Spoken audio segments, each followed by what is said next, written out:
بسم الله الرحمن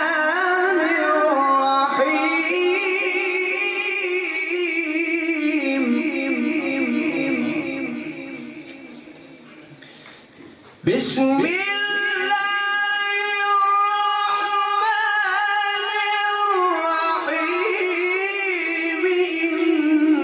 إنا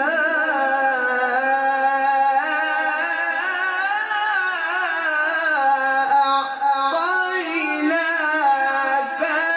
الكوثر فصل